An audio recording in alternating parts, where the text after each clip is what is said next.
पुरोहित ज्ञानी जाते हैं, उसी मार्ग पर संसार के लोग भी जाते हैं। लेकिन सदगुरु कबीर कहते हैं मैं उस मार्ग पर नहीं जाता।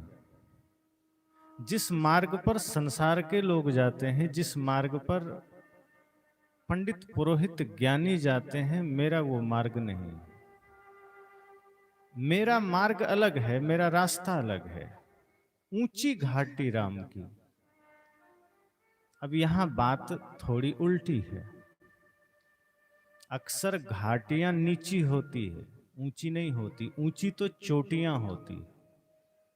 पहाड़ ऊंचे होते हैं, पर्वत ऊंचे होते हैं, टीले ऊंचे होते हैं। पर सदगुरु कबीर यहां कहते हैं ऊंची घाटी। अब घाटी है तो फिर ऊंची कैसे हुई? ये तो ऐसा ही है जैसे कोई कहे कि एक बुढ़िया थी जो बचपन में मर गई।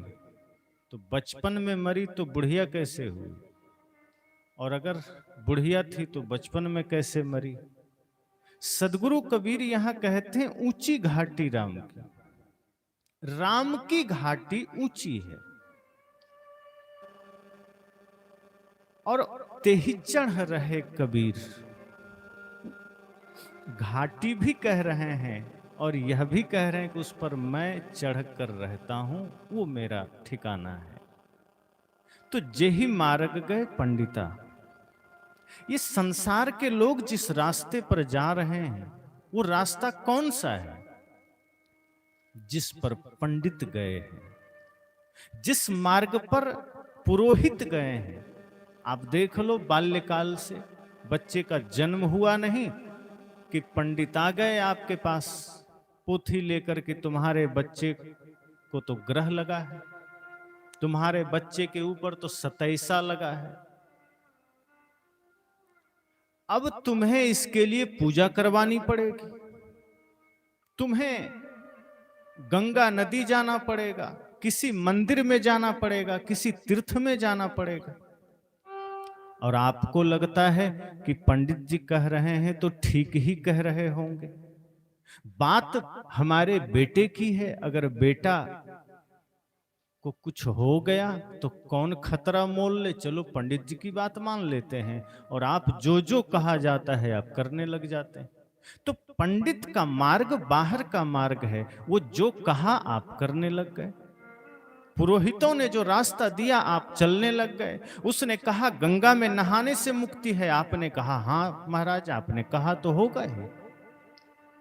उसने कहा कि कहीं जल चढ़ाने से मुक्ति है, आपने कहा कि ठीक ही है, चढ़ा लेंगे। उन्होंने कहा तुलसी की पूजा करने से मुक्ति है, आप करने लग गए। आपने कभी ठहर कर यह सोचने का प्रयास नहीं किया कि पाप मन में होता है, फिर गंगा में डुबकी लगाने से कैसे ठीक हो सकता है? गंगा में नहाने से शरीर के मैल धुल सकते हैं, बात समझ में आती है। मन के मैल कैसे धुलेंगे? लेकिन पंडित जी ने कह दिया, शास्त्र ने कह दिया, पुरोहित ने कह दिया, कुछ ज्ञानियों ने कह दिया। अब जब ज्ञानी की बात आती है तो मैंने कल भी कहा था कि थोड़ा असमंजस की अवस्था आ जाती। ज्ञानी कौन है? क्या जिसने आपको मंदिर का मार्ग दिखाया वो ज्ञानी है? क्या जिसने आपको तीर्थ का मार्ग दिखाया वो ज्ञानी है? या फिर जिसने आपको तारे नक्षत्र ग्रह की व्याख्या कर दी वो ज्ञानी है? सदगुरु कहते हैं नहीं, इनसे सावधान रहना। जो बाहर की जानकारियां लेकर तुम्हें कहे वो ज्ञानी नहीं हो सकता, वो बढ़िया जानकार हो सकता है। तो जानकारी बहुत अलग बात है। शास्त्र जान लेना, समस्त ग्रहों को जान लेना, तीर्थों को जान लेना, ये अलग बात है, ये जानकारी है। ये आध्यात्मिक जनरल नॉलेज कह सकते हो, जैसे सामान्य ज्ञान होता है। तो बच्चे लोग जानते हैं भारत के राष्ट्रपति कौन है, दुनिया के देशों के राष्ट्रपति कौन है, भारत की राजधानी कहाँ है, मध्य प्रदेश की राजधानी कहाँ है, बच्चे पढ़ते हैं, बता देंगे। लेकिन जो धार्मिक लोग हैं उनका जनरल नॉलेज यही है कि कौन से ग्रह हैं, कौन से नक्षत्र हैं, कौन दिन शुभ होता है, कौन दिन शुभ नहीं होता। कुछ लोग कहते हैं रात में झाड़ू लगाना पाप है, कुछ लोग कहते हैं शनिवार को बाल बनाना पाप है, गुरुवार को साबुन से नहाना पाप है। तो ये सारी जनरल नॉलेज हमें पंडितों ने बताया कि ये जानो तुम। तो हम ये जानने में लग गए कि किसी दिन हमें मकान नहीं बनवाना है, किसी दिन हमें यात्रा पर नहीं जाना है, कोई टोक दे तो आगे की यात्रा रोक देनी है। ये जड़ता हमारे मन में बाल्यकाल से भरता चला गया, लोगों ने भर दिए। तो जो ज्ञानी कहलाए वास्तव में वो सिर्फ शब्दों के कुछ जानकार हुए, किताबों के जानकार हुए, शास्त्रों के जानकार हुए। सदगुरु कहते हैं मैं उसे ज्ञानी नहीं कहता, मैं ज्ञानी उसे कहता हूं जिसने स्वयं को जाना है। ये ज्ञानी होने का अर्थ है। जिसने अपने को जाना वो ज्ञानी है, जिसने संसार को जाना वो जानकार है। तो जानकारों के चक्कर में मत पड़ जाना, वो आपको भी रास्ता भटका देंगे। ये जानकार लोग आपको यही कहेंगे कि मन को धोना नहीं है, तीर्थों में चले जाओ, गंगा नहा लो। अभी कहीं भी आप चले जाएं, कोई भी आपको यही सलाह दे देगा धर्मगुरु कि आप गंगा नहा ले, सारे पाप कट जाएंगे। आप ब्राह्मण को घर बुला ले, सारे पाप कट जाएंगे। आप किसी ब्राह्मण गुरु को अपना गुरु बना ले, आपको मुक्ति मिल जाएगी। वो ये नहीं कहेंगे कि तुम्हें जीवन में दया क्षमा धारण करना पड़ेगा, माता पिता गुरु की सेवा करनी पड़ेगी। वो ये नहीं कहेंगे कि जीवों पर दया करनी पड़ेगी। वो ये नहीं बताएंगे कि तुम्हें मन वचन कर्म से निर्मल होना पड़ेगा। वो ये कहेंगे तुम मन से गंदा रहो, कोई हर्ज नहीं। तुम चाहे बेविचार करो, कोई चिंता नहीं। तुम चाहे जितना पाप कर सको करो, लेकिन अगर तुम मेरे बताए अनुसार गंगा नहा लिया, मेरे बताए अनुसार तुमने अनुष्ठान करवा लिया, मेरे बताए अनुसार यदि तुमने भगवान का नाम ले लिया, तो तुम जीते जी स्वर्ग चला जाएगा। और आज आप सब उसमें फंसते हैं, आप वही करते हैं। हमारे महापुरुषों ने आपको जगाया। सदगुरु ने कहा कि जही मार्ग गए पंडिता, तेई गई बहिर। अब देखो यहां सबके लिए बहिर शब्द का प्रयोग किया सदगुरु कबीर ने। बहिर का मतलब जो न सुनता हो। आप कोई बहरा आदमी हो, आप उसको कुछ कहो वो सुनता नहीं। वो बहुत तेज कहो तो शायद सुन ले, लेकिन कोई बहुत ज्यादा बहरा हो, कान उसके खराब है, नहीं सुन सकता, तो आप जोर जोर से भी चिल्लाओ तो कई बार वो सुनता नहीं है। तो जैसे दीवार की तरफ मुंह करके आप गाली तो दीवार को कोई फर्क नहीं पड़ता, ऐसे ही सदगुरु ने कहा ये समाज के लोग आज दीवार की तरफ बहिर हो गए, इन्हें कोई फर्क नहीं पड़ता। किसी ने कह दिया गंगा नहाओ, वो उसके पीछे हो लेता है। किसी ने कहा बछिया का पूंछ पकड़ लो, बैतरनी पार हो जाओगे, वो उसके पीछे हो लेता है। किसी ने कहा कि ये पूजा करवा लो, सत्यनारायण व्रत की कथा करवा लो। गजब की बात है, सत्यनारायण व्रत की कथा आज लोग खूब करवाते हैं। कृष्ण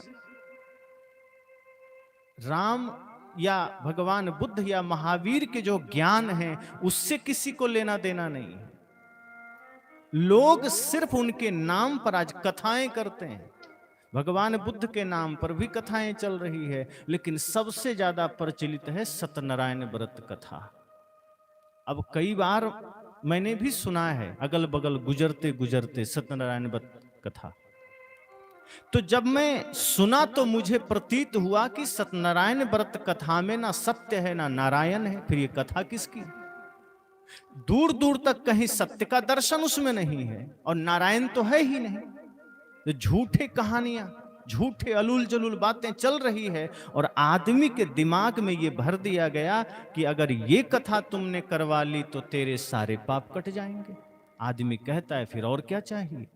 सदगुरु कबीर कहते हैं मन धो तो मुक्ति मिलेगी। पुरोहितों ने कहा नहीं, मन को मत धो, तुम कथा करवा लो, मुक्ति मिल जाएगी। अब आदमी सोचता है इससे बढ़िया सौदा क्या हो, कहां झंझट करें, कहां बीड़ी तंबाकू छोड़ना पड़ेगा। अब बीड़ी छोड़नी पड़े, तंबाकू छोड़नी पड़े, गाली छोड़नी पड़े, हिंसा छोड़नी पड़े, ये तो कठिन काम है ना, ये तो मुश्किल का काम है। और अगर गंगा में नहाने से बात बन जाए तो फिर बीड़ी छोड़ने को कौन राजी होगा। बिहार में एक जगह सीतामढ़ी जिले में प्रवचन चल रहा था, मैं नशा पर ही बोल रहा था और मैं देखा कि सामने ही बैठकर एक सज्जन आराम से तंबाकू रगड़ रहे थे। तो मैंने कहा कि इसी सत्संग में मैं तंबाकू पर ही बोल रहा हूं, नशा पर ही बोल रहा हूं, और आपका हाथ तो मजे से चल रहा है, ऐसे जैसे कुछ हुआ ही ना हो, जैसे आपको कोई फर्क ही नहीं पड़ता। सत्संग सुन रहे हो, इतना भी आपको होश नहीं कि आप हो कहां पर। अरे 2 घंटे के लिए तो त्याग दो, अगर परमानेंट नहीं छोड़ सकते 4 घंटे के लिए त्याग दो। एक जगह कहा गया कि कृपया जो लोग पंडाल में पीछे बीड़ी पी रहे हैं वो यहाँ ना पिए, बीड़ी ना पिए। तो वो आदमी कहा ठीक है, वो पंडाल के बाहर जाके पीने लगा। तो संचालक ने कहा कि अरे मना किया गया। कहा आपने अंदर पीने से मना किया, हम बाहर तो पी ही सकते हैं। संत ने कहा कि पीना ही गलत है, चाहे तुम अंदर पियो चाहे बाहर पियो, बीड़ी गलत है। ऐसा नहीं कि यहां गलत और बाहर सही हो जाए, कि पंडाल में पियोगे तो पाप होगा और घर में जाके पियो तो पुण्य हो जाएगा। बीड़ी गलत है तो सब जगह गलत है, झूठ गलत है तो हर जगह गलत है, छल गलत है, पाप गलत है। लेकिन नहीं, सदगुरु कहे जो रास्ता दिया, जिस रास्ते पर पाखंडी चले, जिस रास्ते पर ढोंगी चले, संसार के लोग उसी पर चल लिए, क्योंकि वो सस्ता सौदा है। और जब सस्ता सौदा मिल रहा हो तो कोई आदमी कठिन में क्यों जाएगा। अगर किसी को सिर्फ नाम जपने से मुक्ति मिल जाए तो वो आदमी पाप से मुक्त होने के लिए ध्यान, साधना, तपस्या क्यों करेगा। वो मन को निर्मल क्यों करेगा, पति पत्नी में प्रेम क्यों करेगा, पड़ोसियों से प्रेम क्यों करेगा, माता पिता गुरु की सेवा क्यों करेगा। उसे मुक्ति तो ऐसे ही मिल जा रही है नाम जपने से। और ऐसे मूढ़ों की कमी नहीं है जो आपको कहते हैं कि सिर्फ नाम जपो मुक्ति मिल जाएगी, कलयुग केवल नाम आधारा, सुमर सुमर नर उतर ही पारा। ये मूर्खों के वचन है कि यहां सिर्फ नाम लो और पार कर जाओगे। जैसे कितना सरल बात है पाप से मुक्त होना, लेकिन आपके मन में ये बात बैठा दी गई कि नहीं ये ठीक है, आप ऐसा कर सकते हो, और आप करने लग जाते हैं। सदगुरु कहते हैं मन धो, मन को निर्मल करो, उस मार्ग पर मत जाओ जहां ये मूढ़ लोग तुम्हें ले जा रहे हैं, ये पंडित पुरोहित तुम्हें ले जा रहे हैं। ठहरो, जरा विचार करो, अपने शरीर को देखो कि इससे बड़ा देवालय तुम कहां देखोगे, इस शरीर से बड़ा मंदिर तुम कहां पाओगे। पर इस मंदिर को छोड़कर तुम बाहर के मंदिर की तरफ भागे जा रहे हो। इस सत्संग रूपी गंगा से बढ़िया पवित्र नदी तुम कहां पाओगे, तुम बाहर गंगा खोजने जा रहे हो। उस गंगा में तुम डुबकी भी लगा लोगे, क्या मिलेगा। शरीर में कोई मैल होगा, धुल जाएगा, लेकिन मन के मैल कैसे धुलेंगे। और पाप कोई शरीर में थोड़े चिपका है जो गंगा के पानी से धुल जाएगा। पाप तो मन में है, और मन तक पानी नहीं पहुंचता बाहर का। वहां तो ज्ञान का जल पहुंचेगा, वहां तो सत्संग का जल पहुंचेगा। सदगुरु ने कहा कि ये पाखंडियों ने एक रास्ता आपको दे दिया कि पूजा कर लो, पाखंड कर लो, किसी 11 ब्राह्मण को भोजन करा लो। अभी मैं एक दिन सुन रहा था, प्रसिद्ध कथावाचक हैं अनिरुद्धाचार्य जी, तो गजब के आदमी हैं, कॉमेडी करते रहते हैं। तो एक वचन मैंने उनका सुना, वे कह रहे थे कि जो आप यहाँ पुरोहितों के, पंडितों के पैर धोते हैं ना, तो वो पैर धोने के बाद जो जल गिरता है वही जल आपके पूर्वजों को मिलता है। इसीलिए ब्राह्मणों का पैर जरूर धोना, ताकि आपके पूर्वज वहां प्यासे न मर जाएं, आपके पूर्वज कहीं भूखे प्यासे तड़प तड़प के ना मर जाएं और आप पाप के भागी बने। इसलिए पंडितों का पैर जरूर धोना, क्योंकि वहीं से पानी जाएगा, जैसे कि वो पाइपलाइन बिछा रखा हो। गजब के नमूने हैं, और हम मान भी लेते हैं। अगर ऐसी बात उन्होंने कही तो क्या लगता है, उनकी सभा में जो हजारों लोग बैठते हैं, कौन लोग होंगे, आप ही लोग तो होंगे, और आप मान करके करने लगते हैं। सदगुरु कबीर जब आपको झकझोरते हैं, आपको हिलाते हैं, जगाते हैं कि मेरे भाई, पैर धोने से तुम्हारे पूर्वज को पानी कैसे मिल जाएगा? तुम्हारे पूर्वज को जो करना था वो जीते जी यहां जो कर गए, उसी का फल उन्हें मिलेगा। अब तुम कुछ भी कर लो, उन्हें कुछ मिलने वाला नहीं है। तुम जो पूर्वज के नाम पर, पंडितों के कहने पर जो दान करते हो कि गाय दान कर देंगे तो हमारे पूर्वज को मिल जाएगा, सोना चांदी दान कर देंगे, वस्त्र दान कर देंगे तो पूर्वज को मिल जाएगा, सदगुरु कहते वो तुम्हारे पूर्वज को नहीं मिलेगा, ये पंडित के परिवार को मिलेगा। अगर उन्हें देना है तो ऐसे ही दे दो ना, पूर्वज के नाम पर क्यों धोखा करना? तुम ये जो कुछ भी वस्तुएं दोगे ये तुम्हारे पूर्वज को नहीं मिलेगा, लेकिन तुम उनके ही बताए मार्ग में फंस रहे हो। कोई भी व्रत त्योहार आएगा, एक आदमी ने कहा कि अगर हम व्रत नहीं करेंगे तो कुछ अनिष्ट हो जाएगा, तो आप गारंटी लीजिएगा? मैंने कहा व्रत कर रहे हो तो कोई अनिष्ट नहीं हो रहा है क्या? अगर आप शुभ मुहूर्त देख करके मान लो घर बनवा रहे हो, एक आदमी से मैंने कहा कि आप जो मुहूर्त देख करके घर बनवाते हो कोई जरूरत नहीं है, सब समय बढ़िया है, जब आपके पास सामर्थ्य हो घर बना लो। कहा अगर मुहूर्त पर नहीं बनाए और घर टूट गया तो मैं कहा जितने लोग मुहूर्त पर बनाते हैं क्या कभी उनका घर नहीं टूटता क्या? कुछ ने कहा कि अगर हम माता रानी को बलि नहीं देंगे और परिवार में कोई बीमार हो गया तो मैं कहा अस्पताल जाके चेक कर लो, 99% वही लोग हैं जो बलि देकर आए हैं वही बीमार पहुंचे। जो शुभ मुहूर्त देख रहे हैं जो पंडित, उनके ही घर जाके देख लो, उनके बेटे बीमार नहीं पड़ते क्या? उनकी पत्नियां बीमार नहीं पड़ती क्या? उनके परिवार के लोग अस्वस्थ नहीं होते क्या? पंडितों के घर में समस्याएं नहीं आती क्या? अरे जो इतना बड़ा पोथी शास्त्र लेकर बैठा है, जो सबका भविष्य बता रहा हो, उसके घर में देखो कितनी समस्याएं हैं। वो चाहे तो खुद ठीक कर ले। जो 500 रुपया, वो धन कैसे कमाओ ये रास्ता बता रहा है, अब खुद उसका कमाने का तरीका का 500 रुपया आपसे ले रहा है। बहुत से लोग आपको कहते हैं ठगने वाले कि ये अंगूठी पहन लो, ये धातु अगर तुमने धारण कर लिया तो तुम रातों रात करोड़पति हो जाओगे। पर लेने वाला आदमी इतना अंधा होता है कि 500 1000 रुपया देके ले भी लेता है, पर वो ये नहीं पूछता कि अरे इतनी अंगूठियां हैं, तुम ही अपने खानदान को पहना देता, करोड़पति तू पहले हो जाता। तू फुटपाथ पर बैठकर ये 500 1000 के लिए क्यों परेशान हो रहा है? तो कुछ लोग कछुआ बांट रहा है चांदी का कि ये घर में रखो, लक्ष्मी धन वर्षा यंत्र है, जैसे ही कछुआ रखोगे धन आने लगेगा। सदगुरु कबीर कहते हैं बिना कर्म के एक कण नहीं मिलेगा, लेकिन इस पर कहां कोई मानता। अगर किसी पंडित ने कह दिया कि कछुआ चांदी का घर में रख लो तो पूरा घर सोना चांदी से भर जाएगा, धन से भर जाएगा, हम उसी मार्ग पर चल देते हैं।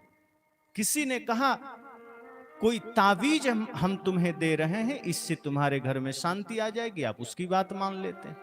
पंडितों ने कहा कि हम वास्तु तुम्हें दे रहे हैं, वास्तु शास्त्र के अनुसार घर बनाओ, आप उसका बात मान लेते हैं।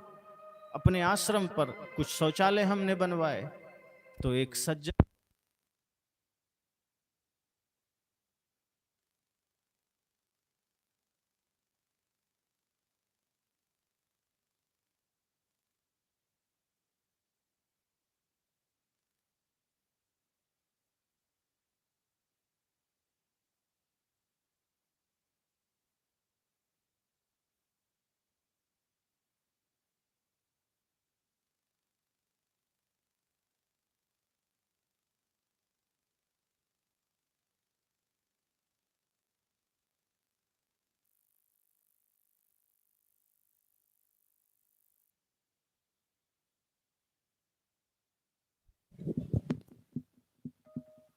तो मैंने कहा कि जब वो सज्जन देखे तो कहे महाराज आपका तो शौचालय गलत दिशा में बना है, बिल्कुल विपरीत है, इसमें कैसे होगा, ये तो एकदम हिंदू धर्म के खिलाफ बना है।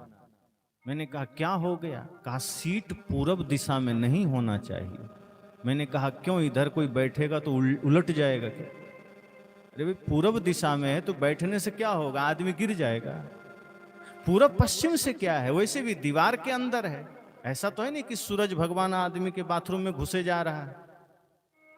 ये क्या फालतू की बातें, ये दिशा में हो। अरे बढ़िया देखो कि रसोई घर बनाना है तो पूरब की तरफ बना लो कि सूरज का प्रकाश पड़े रसोई में।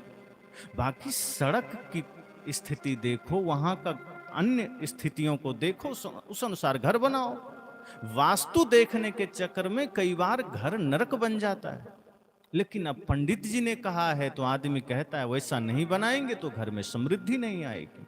सदगुरु कहते हैं जही मार्ग गए पंडिता तेई गई बहिर। जिस मार्ग पर ये अंधे लोग चलते हैं, पाखंडी लोग चलते हैं, तथा कथित जानकार ज्ञानी चलते हैं, संसार का आदमी उसी मार्ग पर जाता है। वो नाम जप का रास्ता दिया, आप नाम जप में चले गए। वो व्रत का मार्ग दिया, आप व्रत के मार्ग पर चले गए। बहुत से माताएं व्रत करने लगी। अब एक समस्या ये भी हुई कि बहुत ऐसे संत हमारे हैं जो व्रत भी छुड़वा देते हैं, मंदिर जाना भी छुड़वा देते हैं, पर दूसरा विकल्प नहीं देते कि करना क्या है। तो कुछ लोग तो करते रहते हैं व्रत या त्योहार या पूजा या मंदिर जाना, लेकिन कुछ लोग अगर छोड़ भी देते हैं तो छोड़ने के बाद क्या करना है ये मार्ग वो नहीं पकड़ते। सदगुरु कबीर अगर आपको कहते हैं कि बाहरी व्रत को छोड़ो, तो इसका अर्थ यह नहीं है कि आप एकदम व्रत ही छोड़ दो। भूखे रहना, सदगुरु कहते हैं कि इससे मुक्ति नहीं मिलेगी,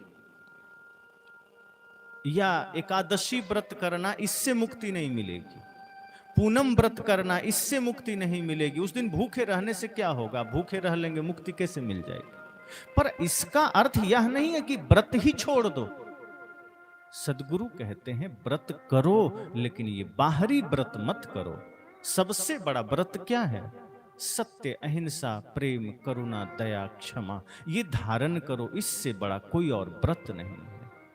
तो सदगुरु कहते हैं कि तुम व्रत तो छोड़ देते हो, लेकिन करना कौन सा व्रत है इसमें लग नहीं पाते हो। जब सदगुरु कबीर कहते हैं कि मंदिर ना जाओ, तो इसका अर्थ यह नहीं है कि वो आपको मंदिर से मुक्त कर रहे हैं। हम भूल में हो जाते हैं, फिर हम मंदिर के विरोध में बातें करने लगते हैं। सदगुरु कहते हैं मैं तुम्हें सिर्फ ईंट पत्थर के मंदिर से मुक्त कर रहा हूं। घर को मंदिर बना लो, अपने गांव को मंदिर बना लो, अपने शरीर को मंदिर बना लो। पर हम शरीर को मंदिर नहीं बनाते। इसमें गुटखा, बीड़ी, तंबाकू, मांस, मछली दे रहे हैं, गाली गलौज कर रहे हैं, छल कपट कर रहे हैं। उल्टा बाहर का मंदिर भी जाना बंद कर दिए। सदगुरु कहते हैं तू बाहर का मंदिर भी छोड़ दिया और जीवन भी मंदिर न बन सका। तुम बाहर के व्रत भी छोड़ दिए और सत्य, हिंसा, प्रेम, करुणा रूपी व्रत को भी धारण न कर सके। तुम बाहर के तीर्थ का भी त्याग कर दिए और तुम्हारा मन निर्मल होकर तीर्थ भी न बन सका। तो वे ये नहीं कहते कि व्रत छोड़ दो, वे कहते हैं व्रत मत छोड़ो, सही व्रत में उतर जाओ। वे ये नहीं कहते कि मंदिर जाना छोड़ दो, वे कहते हैं कि अपने जीवन को मंदिर बना लो, देवालय बना लो। देह देवालय स उच्चते, देह को ही तो देवालय कहा, दूसरा कौन देवालय। लेकिन हम उनकी बातों को नहीं मानते, क्योंकि उनकी बातों को मानने में थोड़ी तपस्या है। अगर बैठे से ही काम बन जाए तो चलने को कौन राजी होगा। अभी अगर बैठे बैठे जीवन भर कोई आदमी कह दे कि आपको बैठे बैठे भोजन मिलेगा, वो आदमी कुछ नहीं करना चाहेगा। पर अगर यह पता है कि नहीं, बिना किए एक अन्न नहीं मिलेगा, तो लोग खेत में जाएंगे, मेहनत करेंगे, दफ्तर में जाएंगे, कमाएंगे। यही हमारे साथ हुआ। भारत के लोगों को निकम्मा बनाने में पुरोहितों का सबसे बड़ा हाथ है। उसने कह दिया कि भगवान पर भरोसा करो, तुम्हें कुछ करने की आवश्यकता नहीं है। नाम जप करो, तुम्हें कुछ करने की आवश्यकता नहीं है। भवसागर से पार होने तक की गारंटी ले ली उसने।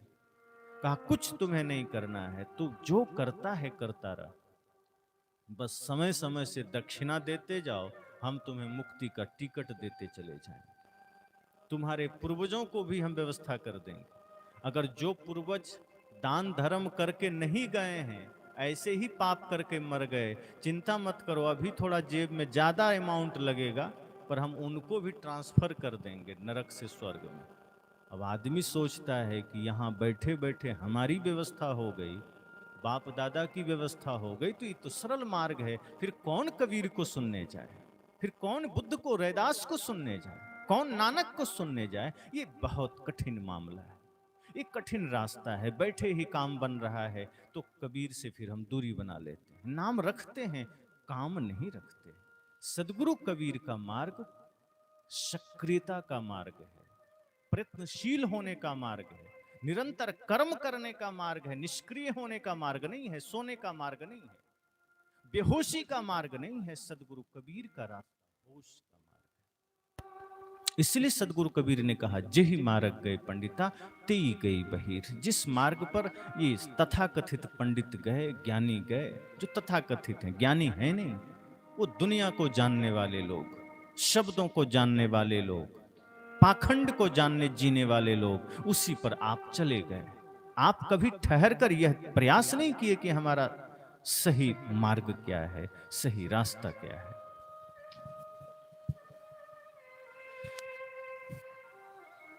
बोलिए सदगुरु देव की जय। सदगुरु देव की जय। सदगुरु देव की जय।